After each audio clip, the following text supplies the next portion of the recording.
Semuanya, selamat wayah kia ya dimanapun kalian berada. Kembali lagi bersama Mamang dan di video kali ini kita bakal lanjutin manhwa Trans Institute. Kita masuk di part 49. Di awal video ini, di saat tinju Kim Jun menghantam wajahnya, tiba-tiba saja perkataan ayahnya Han Won-jae kembali terngiang di kepalanya. Pikiran yang tak tergoyahkan, pantang menyerah dan juga gigih sebelum melakukan apapun adalah jalan yang dilalui bagi Ultimate Truth Seeker dan jalan yang harus mereka lalui sampai akhir. Jika kau ingin berjalan sebagai Ultimate Truth Seeker, tanyakan 3 hal ini pada dirimu. Apa kau sudah berusaha semaksimal mungkin? Apa kau sudah bertarung sampai titik darah penghabisan? Apa kau bertarung dengan segalanya untuk mengalahkan musuhmu? Dengan begitu, kau tidak akan membuat malu dirimu sendiri. Tentu saja, hal itu membuat Han Manchul merasa aneh. Bagaimana bisa orang yang mengajarnya mengingatkannya pada ayahnya? Meskipun begitu, bersamaan dengan kesadaran yang mulai meredup, Han Manchul mengakui ini adalah esensi asli dari Ultimate Truth Seeker, atau bahkan lebih dari itu, yaitu Transcendent.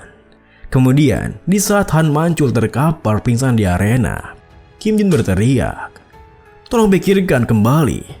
Jika kau tidak merasa hal yang kau lakukan itu membuat malu dirimu dan Ryu Jinchul, kau selanjutnya."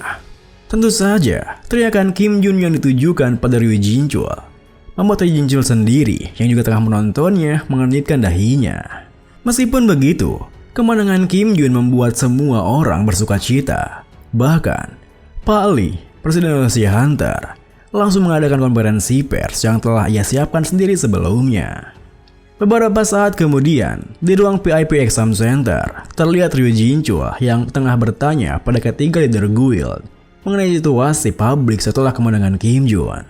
Jeong Yeonmi mengatakan, "Kami mengetahui semuanya dengan guild, namun Presiden Asosiasi muncul." Lee Sung Min menambahi, dia membuat seperti press conference setelah ujian Kim Jun selesai. Dia bahkan membawa reporter yang dipersiapkan sebelumnya. Mendengar hal itu, Ryu Jinchul kembali bertanya, "Bagaimana dengan penyembuhan Han Manchul?" Lee Sung Min membalas, "Kami sudah mencarinya, tapi sesuai dengan prediksimu, jumlah maksimal mana yang dapat ditahan tubuhnya sudah jauh melebihi batas. Hidupnya tidak dalam bahaya, tapi itu membutuhkan waktu, setidaknya 2 bulan untuk sembuh." Perkataannya pun membuat Ryu Jinchul terdiam sebentar, lalu mengatakan, "Kita gagal total, Entah skill, opini publik, atau dalam pembenaran. Kita kalah pada kadet biasa, seorang bocah yang baru saja keluar dari zona nyamannya. Bocah brengsek." Tentu saja, perkataannya tak bisa disangkal oleh siapapun. Bahkan mereka bertiga hanya diam tertunduk lesu di mejanya.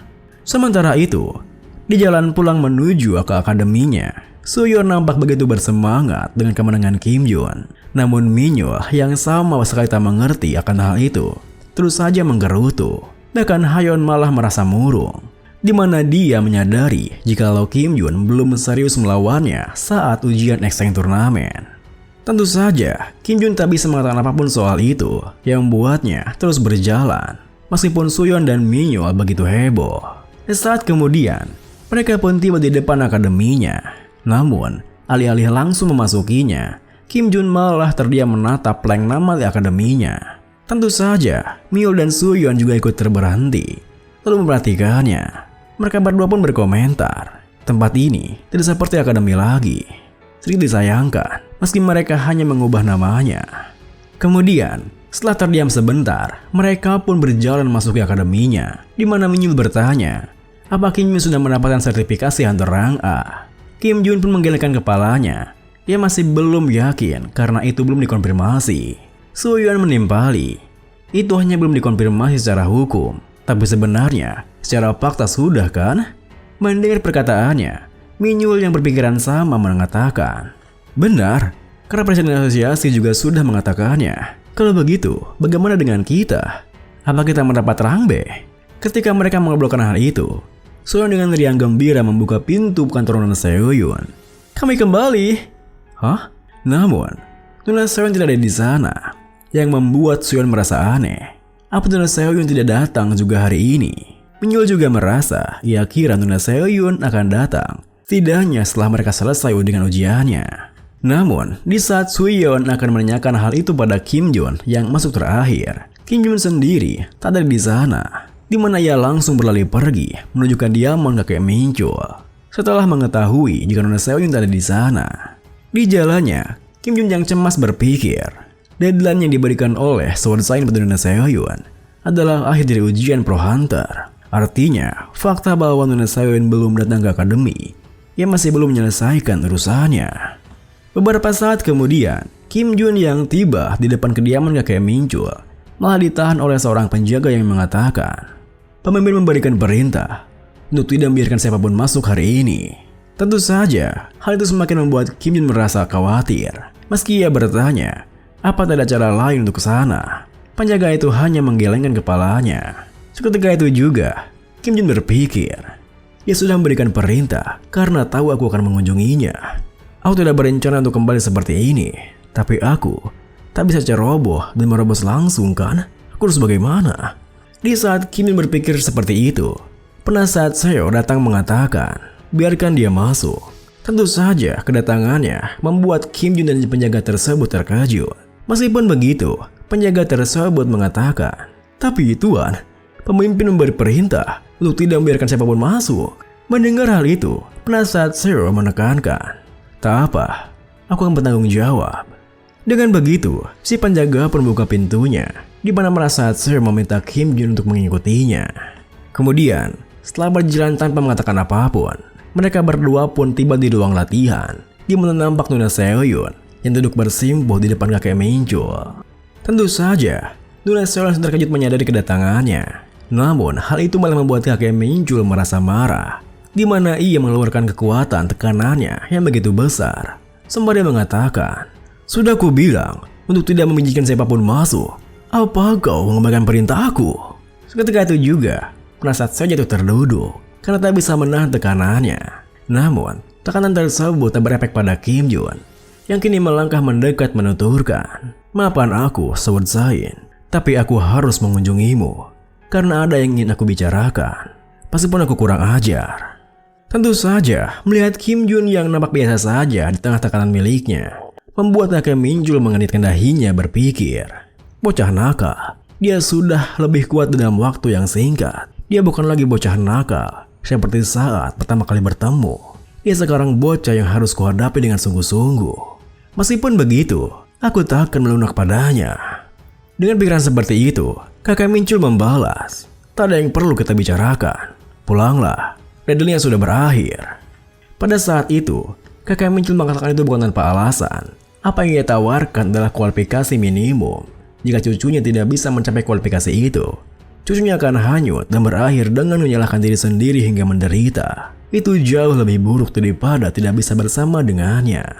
Namun, tiba-tiba saja kakek Minchul dibuat terperanjat ketika Kim Jun menyanggahnya. Itu belum berakhir. Bukankah deadline yang Anda berikan itu sampai ujian Pro Hunter selesai?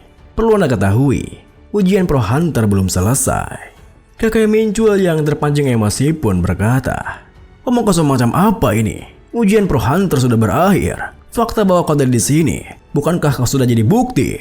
Karena itu, deadline-nya telah berakhir. Kim Jun tersenyum menimpali. Skorku belum dikonfirmasi. Akhir dari ujian Pro Hunter seharusnya berakhir ketika semua skor bagi para peserta telah diumumkan, bukan?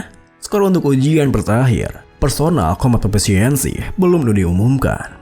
Jadi, Nuna Seoyun masih belum berakhir. Mendengar hal itu, kakek Minchul yang tak bisa menyangkalnya pun tak bisa mengatakan apapun lagi selain menerima pernyataannya. Dengan begitu, Kim Jun langsung menerikan Nuna Seoyun di sampingnya yang nampak terkejut dengan tindakannya. Kim Jun pun mengeluarkan tangannya yang disambut Nuna Seoyun hingga mereka berdua berdiri berhadapan. Kemudian, Kim Jun pun tersenyum menyerahkan pedang yang ia ambil sembari berkata, mari kita lakukan bersama. Kamu pasti berpikir mustahil kan? Itu konyol tahu. Lihat aku. Mendengar perkataannya, Nuna Seoyun terbengung berpikir, iya, itu sesuatu yang mustahil. Jadi gue pikir semuanya sudah selesai. Tapi sekarang, situasi yang tidak mungkin telah terbalik lagi. Masih ada kesempatan. Dengan pikiran seperti itu, Nuna Seoyun kembali menggenggam pedangnya dan bersiap kembali untuk menjalani tesnya. Kemudian, Nuna Seoyun pun memulai tesnya untuk yang kesekian kalinya. Namun kali ini, tak seperti sebelumnya, Nuna Seoyun tampak lebih bersemangat karena kehadiran Kim Jun di sana. Satu perahu teknik yang diajarkan kakek Minjul pun digunakannya. Pedang yang melesat dengan kecepatan ekstrim, Sweep Sword, menyerang dengan cepat pada satu titik. Thrust Sword, Ever Changing Sword, yang selalu berubah tergantung target. Varian Sword, pedang yang menekan wilayah lawan dan menindasnya. Creeping Sword, pedang yang menumpuk beban pada satu serangan. Mighty Sword, pedang yang memaksimalkan kekuatan penghancur dengan menambahkan beban serangan pada tumpukannya. Hippie Sword. Namun, serangan yang terus berlanjut itu pun dipatahkan oleh kakek Minjul yang kini berbalik menekan Nuna Seoyun. Pada saat itu, Nuna Seoyun merasa kebingungan. Aliran pedangnya seharusnya telah saling terhubung, tapi ia tidak bisa melawan pedang kakeknya. Saking bingungnya, Nuna Seoyun sempat kehilangan kepercayaan dirinya, yang membuatnya ingin menyerah di sana. Namun, di sudut matanya, ia melihat Kim Jun yang tengah merhatikannya dengan serius, seakan menaruh semua harapannya kepadanya. Seketika itu juga, semangatnya kembali berkobar, yang membuat Nuna Seoyun mematahkan serangan kakeknya, lalu berbalik melanjutkan teknik pedangnya. Pedang yang menyerang balik dan membiarkan serangan lawan mengalir secara perlahan. Flowing Sword, pedang yang mengelabui penglihatan lawan. Phantom Sword, bersamaan dengan aliran pedangnya yang saling terhubung satu sama lain. Nuna Seoyun terus menekan kakeknya sembari berpikir. Dibandingkan dengan indraku, pemahamanku lebih lambat. Perasaan menggenggam pedang ini terasa asing. Aku tumbuh di sekitar orang hebat. Aku telah bertemu banyak orang luar biasa yang mungkin tidak bisa ditemui oleh orang lain sekalipun dalam kehidupan mereka. Di antara orang-orang hebat itu, kemampuanku yang biasa saja sungguh sebuah kutukan. Tapi jika aku bertemu dengan orang biasa saja, apa hidupku akan sedikit berbeda daripada sekarang? Aku sibuk melarikan diri dari kenyataan itu. Namun, aku bertemu dengan Kim Jun. Aku tidak bisa menyerah. Aku tidak ingin menjadi orang yang biasa saja. Di sampingnya, aku yang berdiri di sampingnya. Angin berhembus di hatiku, tapi aku tidak tahu perasaan apa ini. Apakah ini pencerahan? Aku tidak tahu. Apa ini yang dilakukan kakek? Tidak, sedikit lebih dari sini. Pasti, aku bisa merasakan sensasi dengan jelas. Tindakan yang tadi disadari, keputusasaan itu. Dengan semua perasaan itu, Nuna Seoyun mengakhiri tesnya dengan sebuah teknik. Pedang yang cepat dan berat yang menguasai lawan. Tyrannical Sword. Pada saat itu, kakek Minjul yang tak menyangka jika cucunya bisa melewati tesnya berpikir, kok bisa? Padahal dia sudah mencapai batasnya. Itu adalah alam yang tidak bisa dia raih dengan levelnya yang sekarang. Namun, apa yang aku lihat sekarang? Apa yang telah kau lakukan cucuku? Meskipun kakek Minjul masih belum menerima kenyataannya, yang maunya terbangun menatap Nuna Seoyun. Nuna Seoyun sendiri yang merasa sangat senang bertanya, Aku bisa pergi dengannya kan? Kakek akan beriku izin kan? Aku berhasil. Kim Jun, aku berhasil. Aku lolos. Melihat Nuna Seoyun yang berlari ke arahnya, Kim Jun pun tersenyum membalas. Sudah kuduga, kau pasti bisa melakukannya. Saat Nuna Seoyun merayakan kemenangannya bersama dengan Kim Jun, kakek Minjul hanya bisa melihatnya terdiam. Ada beberapa orang di dunia ini yang mengejar tujuan tertentu, di mana kau bisa memprediksi kesulitan dan masalah yang akan dialami. Namun, di kasus tertentu, ada beberapa batasan yang tidak bisa dilihat. Kemudian, ada beberapa yang bisa membuka yang lain, melewati batas mereka, dan bergerak bersama mereka. Melihat cucunya yang tertawa lepas bersama seorang pria, kakek Minjul pun tersadar jika ia tidak bisa melakukan itu. Ditambah lagi, perkataan Magic Zain kembali terngiang di pikirannya. Kau tahu Sword Zain, terkadang orang yang berpikir dia bukanlah orang hebat bisa mencapai sesuatu yang tidak bisa dicapai orang lain. Sword Zain, era kita sudah berakhir. Mungkin itu sudah berlalu. Waktu sudah berlalu, Sword Zain. Ho. Seketika itu juga, kakek Minjul menyadari jikalau keadaan ini yang Magic Zain maksudkan. Meskipun begitu, penasihat Seo mendatanginya mengatakan, Tuan, saya minta maaf karena tidak mematuhi perintah Anda. Sembari menurunkan kembali pedangnya, kakek Minjul membalas, lupakan. Pada akhirnya, aku yang mengizinkan itu. Entah mengapa hari ini terasa lebih kejam. Beberapa saat kemudian, Nuna Seoyun dan Kim Jun kembali ke akademi. Nuna Seoyun bertanya, apa yang akan kamu lakukan jika aku gagal? Kim Jun terdiam sebentar, lalu membalas, aku mungkin akan pergi menemui Pak Lee. Aku akan melakukan apapun untuk membuatnya menunda pengumuman akhir ujian Prohantar. Tentu saja, jawaban Kim Jun membuat Nuna Seoyun tersipu malu. Meskipun begitu, Kim Jun tidak menyadarinya karena Suyeon mengirimnya pesan jika Presiden Asosiasi Pak Lee sedang berada di akademinya menunggu kedatangannya.